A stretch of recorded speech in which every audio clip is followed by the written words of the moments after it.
दोस्तों बहुत बहुत स्वागत है आपका हिंदी मीडियम के इस नंबर 1 चैनल संदेश राज स्टडी में।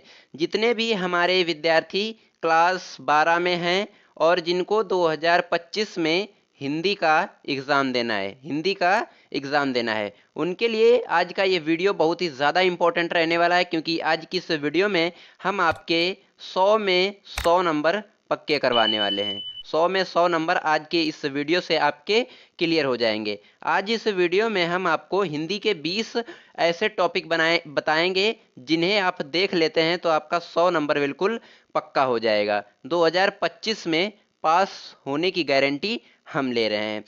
ऐसी वीडियो आपको कभी नहीं देखी होगी, ऐसी वीडियो आपने कभी नहीं देखी होगी। अंतिम टिप्स हैं ये आपके लिए, अंतिम टिप्स हैं।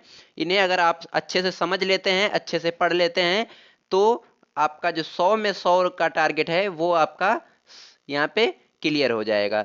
चलिए देखते हैं। अगर वीडियो की क्वालिटी, कंटेंट पढ़ाने का तरीका आपको अच्छा लगे तो प्लीज़ चैनल को सब्सक्राइब जरूर करिएगा और बेल आइकन को प्रेस कर लीजिएगा ताकि हमारी फर्स्ट वीडियो वो आपसे मिस ना हो।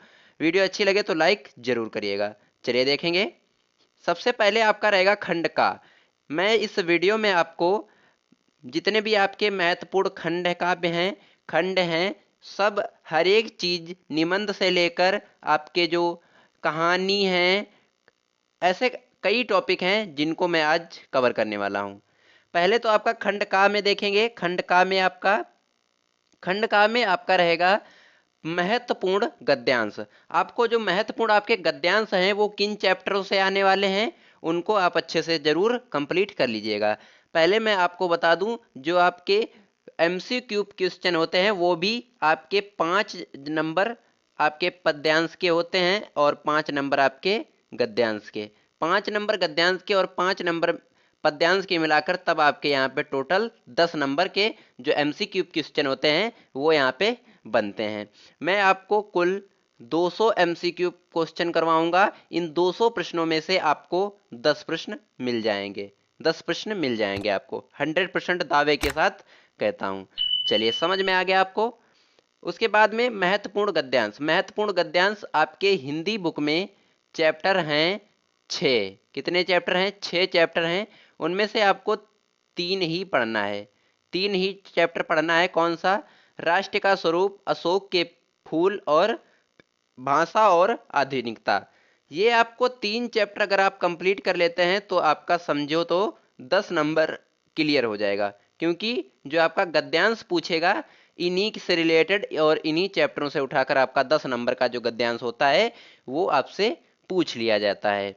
जो आपका खंड का होता है इससे आपसे 50 नंबर का पूछेगा और जो खंड खा होता है इससे आपके 50 नंबर का एग्जाम में पूछ लिया जाता है। तो इन जो 3 चैप्टर मैंने बताए हैं इनको आप अच्छे से कंप्लीट कर लीजिएगा। और रही बात जो आपके साहित्यिक परिचय होते हैं, इनको भी इन्हीं चैप्टर के जो रचयिता हैं, जैसे कि अगर राष्ट्र के स्वरूप के जो रचयिता हैं उनको देखा जाए तो आपके वासुदेव शरण अग्रवाल जी हो जाएंगे। और अशोक के फूल के कौन हैं? आचार्य हजारी प्रसाद द्विवेदी। और भाषा और आधुनिकता के हैं प्रोफेसर जी सुंदर रेड्डी। इन तीनों लेखकों का आपको साहित्यिक परिचय भी कंप्लीट कर लेना है। यहाँ से आपके 5 नंबर क्लियर हो जाएंगे और अगर इन चैप्टरों को कंप्लीट कर लेते हैं तो आपके 10 यानी कि 15 नंबर यहाँ से आपके एग्ज़ाम, जो हिंदी का एग्ज़ाम है उसके लिए कंप्लीट हो जाएंगे। चलिए समझ में आ गया। आई होप आपको अच्छे से समझ में आया होगा। अब बात करते हैं पद्यांश की। मैंने गद्यांश समझा दिया आपको, पद्यांश की बात करते हैं। इसी में से जो आपका पद्यांश, जो साहित्यिक पद्यांश होता है काव्य, उसमें से आपके 5 नंबर के बहुविकल्पी प्रश्न आपके एग्जाम में दिए रहेंगे और जो आपका पद्यांश पूछा जाएगा जो कि 10 नंबर का आपके एग्जाम में आएगा। कितने नंबर का? 10 नंबर का आपके एग्जाम में रहेगा। तो बता दूं आपको किन किन चैप्टरों को आपको कंप्लीट करना है। पहला तो है आपका पवन दूतिका। पवन दूतिका, इसके लेखक कौन है? अयोध्या सिंह उपाध्याय हरिओद। जो आपका पवन दूतिका चैप्टर है इसके लेखक कौन है? इसके लेखक हैं अयोध्या सिंह उपाध्याय हरिओद। उसके बाद में दूसरा चैप्टर है आपका श्रद्धा मनु। श्रद्धा मनु के कौन है? श्रद्धा मनु के हो जाएंगे जयशंकर प्रसाद। श्रद्धा मनु जो चैप्टर है किसने लिखा है? जयशंकर प्रसाद। और गीत, ये तो आपका महादेवी के द्वारा लिखा गया है। इन 3 चैप्टरों को अगर आप कंप्लीट कर लेते हैं तो यकीन मानिए दोस्तों, आपका 10 में 10 नंबर बिल्कुल पक्का हो जाएगा, बिल्कुल कहीं से जाने वाला नहीं है। इसीलिए मैं आपको बता रहा हूं, इन 3 चैप्टरों को अगर आप कंप्लीट कर लेते हैं तो आपका हिंदी में, अगर जो मैं आज इस वीडियो में बता रहा हूं अगर यह आप कंप्लीट कर लेते हैं तो हिंदी में 100 में 95 नंबर आपका क्लियर हो सकता है। 5 नंबर आपकी राइटिंग का या आपके लिखने का तरीका उससे काट लिया जा सकता है। लेकिन मैं आज इस दावे के साथ कहता हूं, अगर मैंने जो आज बता रहा हूं अगर ये कंप्लीट कर लेते हैं आप तो आपका 95 नंबर कहीं नहीं जाने वाला है। चलिए आगे देखेंगे। और बता दूं आपको, जो साहित्यिक परिचय होते हैं ये भी इनका ही कंप्लीट करना है। अयोध्या सिंह उपाध्याय हरिओद का, और जयशंकर प्रसाद का, और महादेवी वर्मा का, ये भी आपका 5 नंबर क्लियर हो जाएगा। तो टोटल मिलाकर यहाँ से कितने 20 नंबर हुए। 20 नंबर कैसे सर? तो आपका जो 10 नंबर का होता है वो आपका गद्यांश होता है, और 10 हो गए। 5 नंबर का आपका साहित्यिक परिचय हो गया, और 5 नंबर की जो आपकी रचनाएं पूछी जाती हैं पद्य से, ये हो गए। टोटल मिलाकर यहाँ से 20 नंबर आपके क्लियर हुए। तो आप इनको अच्छे से कंप्लीट जरूर करिएगा। चलिए अब बात करते हैं लेखक का जीवन परिचय। लेखक का जीवन परिचय, और इंटर में जो है आपका 12th में यहाँ पे आपका साहित्यिक परिचय पूछा जाता है, लेकिन मैंने आपको प्रोवाइड करा रखा है, आप मेरे चैनल पर सर्च करेंगे तो आपको मिल जाएगा वीडियो।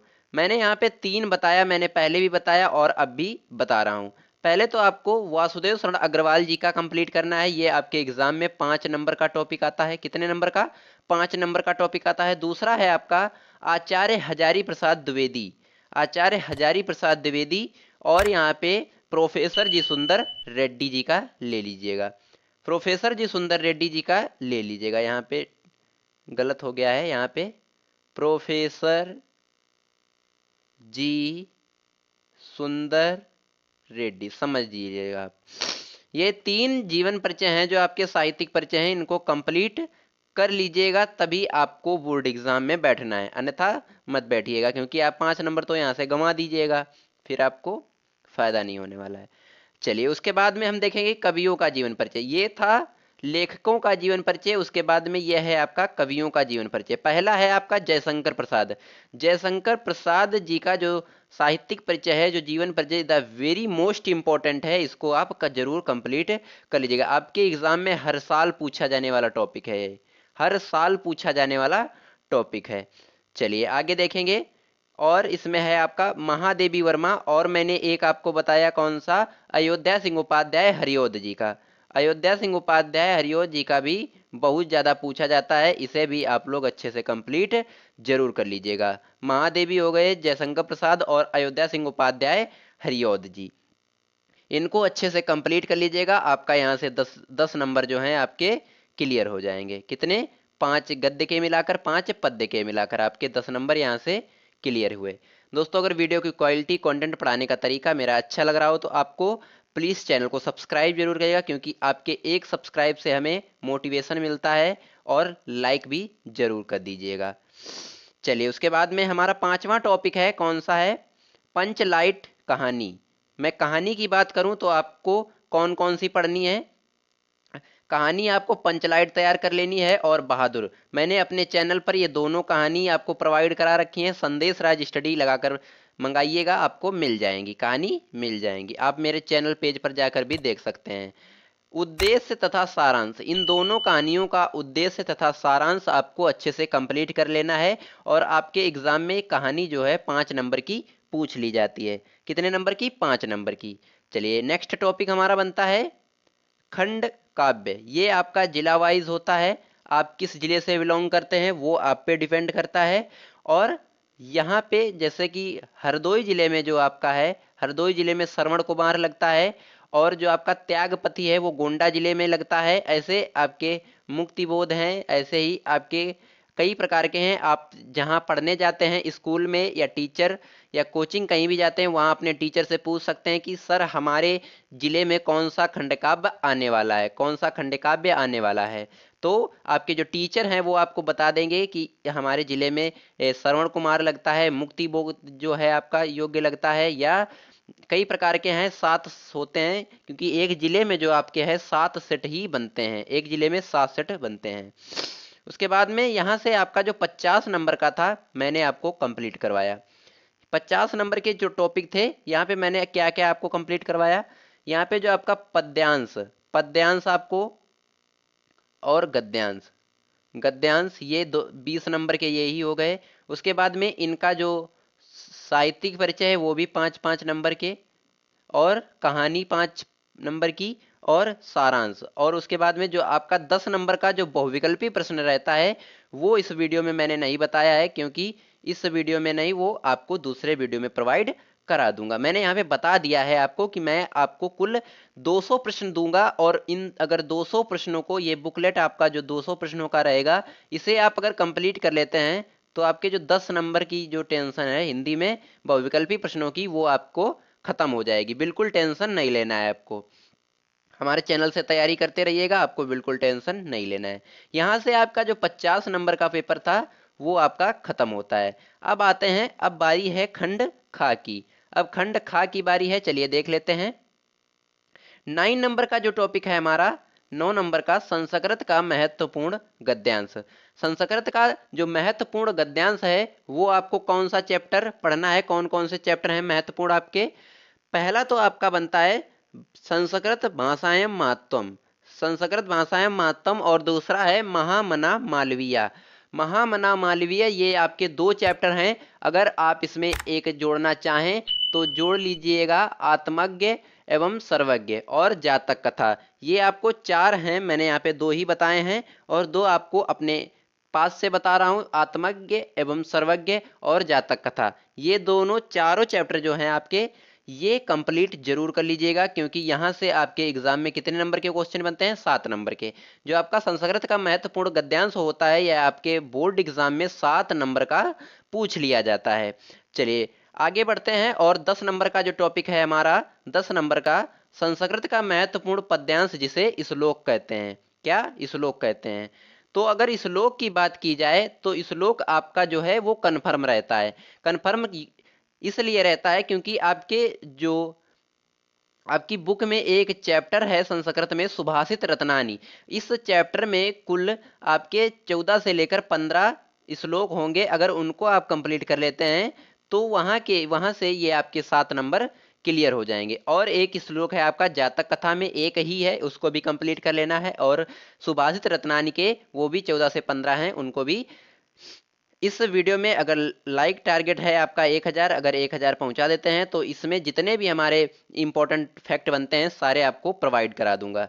चलिए आगे बढ़ते हैं, और इन 2 चैप्टरों को आप अच्छे से कंप्लीट कर लीजिएगा, क्योंकि यहाँ से आपके एग्जाम में 7 नंबर का जो है पूछ लिया जाता है। जैसे कि आपसे पूछेगा कि दे देगा, भाषा सुमुख्या मधुरा दिव्या गीवाण भारती तस्या ही मधुरा काव्यम तस्माद सुभाषितम। ये आपका सुभाषित रत्नानी से है, और यहाँ पे आपको संदर्भ में ऐसा लिखना है, यह श्लोक हमारी पाठ्य पुस्तक संस्कृत भाग में संकलित सुभाषित रत्नानी नामक पाठ से लिया गया है।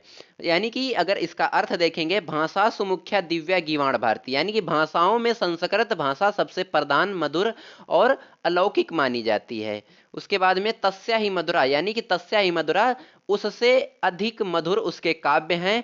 और तस्मादित सुभाषितम, और उस काव्य से भी मधुर उसके सुंदर वचन हैं, सुभाषित वचन हैं। यहाँ पे ऐसे ही आपको लिखना है। ये मैंने सुभाषित रत्नानी का जो फर्स्ट श्लोक था वो आपको बता दिया। अगर आप इस वीडियो पे 1000 लाइक पहुंचाएंगे तो जितने भी फैक्ट इंपॉर्टेंट बनते हैं सारे आपको प्रोवाइड करा दूंगा। चलिए आगे बढ़ेंगे और देखेंगे आपका जो 11 नंबर का टॉपिक है हमारा, अपठित गद्यांश। अपठित गद्यांश नहीं, सॉरी, अपठित गद्यांश आपका 12 नंबर का टॉपिक है। 11 नंबर का टॉपिक हमारा बनता है मुहावरे और लोकोक्तियां। मुहावरे तथा लोकोक्तियां ये आपको नेक्स्ट वीडियो में आपको प्रोवाइड करा दूंगा। अपठित गद्यांश ये भी आपको नेक्स्ट वीडियो में ही बताऊंगा। और शब्द युग्म, इन जो ये आपके 14, 15, 16, 17, 17 नहीं 16 तक जितने भी ये आपके शॉर्ट वाले क्वेश्चन हैं 2 नंबर वाले, इनको जैसे कि आपका शब्द युग्म हो गया, शब्द अर्थ हो गया, वाक्य संशोधन हो गया और मुहावरे हो गए, इनको मैं आपको 50-50 सीरीज करके आपको पढ़ाऊंगा। 50 मुहावरे बताऊंगा, 50 शब्द युग्म बताऊंगा, 50 शब्द अर्थ बताऊंगा और वाक्य संशोधन 50, ताकि आपके एग्जाम में, और मैं उस वीडियो में ऐसे सेलेक्टेड प्रश्न रखूंगा जो आपके एग्जाम में आने के चांसेस बहुत ज़्यादा बनते हैं। तो चिंता नहीं करना है, बिल्कुल मेरे चैनल के सहायता से आपको पढ़ाई करनी है। बिल्कुल चैनल पर नए हैं, चैनल को सब्सक्राइब जरूर करिएगा, वीडियो अच्छी लग रही हो तो लाइक जरूर करिएगा। उसके बाद में हमारा 17वां टॉपिक है रस। रस किसे कहते हैं, रस क्या होता है और रस कितने प्रकार के होते हैं, क्या पढ़ना है आपको इसमें। रस कौन कौन से पढ़ने हैं मैं आपको यह बताऊंगा, क्योंकि यह आपके एग्जाम में जो है 2 नंबर का टॉपिक पूछ लिया जाता है। 2 नंबर का टॉपिक पूछ लिया जाता है। पहला है आपका हास्य रस, करुण रस, वीर रस और संग्रार रस। यहाँ पे गलत लिखा है संग्रार। तो ये आपको जो 4 रस हैं ये आपको कंप्लीट करना है। हालांकि मैं आपको अच्छे से पूरा डिटेल के बारे में डिटेल में आपको रस पढ़ाऊंगा। उसके बाद में आपका आता है छंद, जो 18 नंबर का टॉपिक है वो आता है छंद। छंद जो आपका, छंद में क्या पढ़ना है, कुंडलियां पढ़ना है, छंद पढ़ना है, दोहा छंद पढ़ना है आपको, कुंडलियां और दोहा। हालांकि मैं ये नहीं कहता हूं कि आप रोला और सोरठा को रहने दीजिएगा, लेकिन पढ़ना उनको भी है, रोला और सोरठा को भी पढ़ना है और इनके साथ में इनको भी पढ़ना है। चलिए उसके बाद में 19 नंबर का जो टॉपिक है हमारा अलंकार। काव्य की शोभा बढ़ाने वाले शब्दों को अलंकार कहते हैं। अलंकार में आपको कौन कौन से अलंकार पढ़ना है, उत्प्रेक्षा अलंकार, उपमा अलंकार, रूपक अलंकार और यमक अलंकार। ये 4 अलंकार हैं। अगर आप इनको कंप्लीट कर लेते हैं तो आप समझ लीजिए हमारा 2 नंबर यहाँ से क्लियर हो जाएगा। 1 नंबर आपका डिफिनेशन का रहता है और 1 नंबर आपका एग्जाम्पल का रहता है। एग्जाम्पल का मतलब होता है उदाहरण का रहता है और डिफिनेशन का मतलब परिभाषा का होता है। यहाँ से अगर ये आप कंप्लीट कर लेते हैं तो आपके एग्जाम में जो है आपका जो 2 नंबर का टॉपिक है ये कंप्लीट हो जाएगा। और मैं आपको ये जो उत्प्रेक्षा यमक इसके बारे में पूरे डिटेल में वीडियो आपको प्रोवाइड करा दूंगा। उसके बाद में आते हैं पत्र लेखन, जो कि हमारा वेरी इंपॉर्टेंट टॉपिक है, 20 नंबर का टॉपिक है हमारा। और पहला पत्र लेखन है, किसी विद्यालय के प्रधानाचार्य को सहायक अध्यापक की भर्ती हेतु एक पत्र लिखिए। यानी कि अपने विद्यालय में जो आपके अध्यापक की कमी है उसको यानी कि पूर्ति करने के लिए आपको एक यानी कि पत्र लिखना है। नेक्स्ट है हमारा, किसी बैंक के प्रबंधक को अपने अध्ययन हेतु अल्प ब्याज में ऋण देने के लिए पत्र लिखना है। और मैं जो ये पत्र आपको बता रहा हूँ ये पत्र इंपॉर्टेंट पत्र हैं, इनको ही आपको बिल्कुल पढ़ के ही जाना है। अगर आप इस वीडियो पर 1000 का लाइक मैंने टारगेट रखा है, अगर इसको कंप्लीट करते हैं तो सारे जितने भी आपके पत्र लेखन हो गए, कुछ भी नहीं छूटेगा आपका इस वीडियो से। चलिए उसके बाद में तीसरा हमारा बनता है, विद्यालय में नियुक्ति हेतु प्रबंधक को एक आवेदन पत्र लिखना है। इसे भी आप अच्छे से कंप्लीट कर लीजिएगा। नेक्स्ट हमारा बनता है, अपने गांव अथवा शहर की बिजली समस्या है तो उचित अधिकारी को, यानी कि जो गांव नगर में जो बिजली की समस्या है, बिजली कटौती की समस्या है, उसको भी आपको पढ़ना है। चलिए इसके बाद में जो हमारा लास्ट टॉपिक है जिसे हम निबंध कहते हैं, जो कि, और यह आपके एग्जाम में जो है पत्र लेखन 6 नंबर का पूछा जाता है। अगर ये मैंने इसमें 4 बताए हैं, अगर आप इन चारों को कंप्लीट कर लेते हैं तो आपके जो 6 नंबर हैं बिल्कुल क्लियर हो जाएंगे। कितने, 6 नंबर का पूछा जाता है तो 6 नंबर आपके क्लियर हो जाएंगे, बिल्कुल एग्जाम से बाहर कुछ नहीं आएगा। चलिए देखेंगे अब हमारा जो लास्ट टॉपिक बनता है निबंध, जिसे कहते हैं निबंध लेखन। ये कौन कौन से पढ़ने हैं आपको बिल्कुल, और आज की इस वीडियो में मैं जो आपको बताना चाहता हूँ, अगर आप ये जो निबंध बता रहा हूँ मैंने यहाँ पे कौन कौन से लिए हैं, पर्यावरण प्रदूषण समस्या और समाधान। पर्यावरण का समस्या और समाधान और प्रदूषण जो है आपका, बहुत से स्टूडेंट्स क्या होते हैं, कहीं पर पर्यावरण लिखा होगा कहीं पर प्रदूषण, तो वहाँ पे भयभीत हो जाते हैं। लेकिन आपको भयभीत नहीं होना है, बिल्कुल कॉन्फिडेंस के साथ में लिखना है, पर्यावरण और प्रदूषण एक ही बात होती है। नेक्स्ट हमारा बनता है आतंकवाद की समस्या तथा समाधान। आतंकवाद इसको अंग्रेजी में भी आप कंप्लीट कर लीजिएगा, टेररिज्म पे होता है। नेक्स्ट है हमारा भारत में बेरोजगारी की समस्या। भारत में बेरोजगारी की समस्या, ये भी बहुत ही ज़्यादा इंपॉर्टेंट टॉपिक है, बहुत ही ज़्यादा इंपॉर्टेंट निबंध है, इसे भी कंप्लीट कर लीजिएगा। नेक्स्ट हमारा बनता है आज़ादी का अमृत महोत्सव। आज़ादी का अमृत महोत्सव, इसे भी आप अच्छे से जरूर कंप्लीट कर लीजिएगा। नेक्स्ट है नई शिक्षा नीति 2020 गुण दोष, ये भी कई बार आपके एग्जाम में पूछा गया है। नेक्स्ट है हमारा मेरा प्रिय लेखक, मेरा प्रिय लेखक, और जो आपका लास्ट है वर्तमान समाज में नारी की स्थिति। वर्तमान समाज में नारी की स्थिति क्या है, समाज में नारी की स्थिति क्या है। मैंने यहाँ पे कितने लिए हैं, 1 2 3 4 5 6 7, मैंने यहाँ पे कुल 7 निबंध लिए हैं, लेकिन मैंने इतने लिख दिए हैं। आपको कंप्लीट कौन कौन से करने हैं मैं अब ये बताता हूँ आपको। यहाँ पे आपको लिखना कौन कौन से हैं। पहले तो आपका हो गया आतंकवाद, आतंकवाद की समस्या और बेरोजगारी की समस्या। उसके बाद में मेरा प्रिय लेखक और प्रदूषण। ये 4 आप अगर कंप्लीट कर लेते हैं तो आपका जो 9 नंबर की समस्या है वो आप छुटकारा इससे पा जाएंगे। आपका जो 9 नंबर की दिक्कत है वो आपके मुट्ठी में आ जाएंगे, आपकी मुट्ठी में होंगे 9 नंबर, अगर ये आप 4 निबंध कंप्लीट कर लेते हैं। मैंने यहाँ पे आपको कुल हिंदी के 21 टॉपिक कवर करवाए हैं। दोस्तों अगर वीडियो की क्वालिटी, कंटेंट और मेरे पढ़ाने का तरीका आपको अच्छा लगा हो तो प्लीज़ चैनल को सब्सक्राइब जरूर कर दीजिएगा, क्योंकि एक वीडियो बनाने में बहुत ज़्यादा मेहनत लगती है, और अगर आप सब्सक्राइब करते हैं तो हमें यहाँ से बहुत ज़्यादा मोटिवेशन मिलता है। मैंने यहाँ पे कुल 21 टॉपिक लिखे थे, लेकिन वहाँ पे कितने, यहाँ पे मैंने 20 लिखे थे, वहाँ पे आपके 21 बने हैं।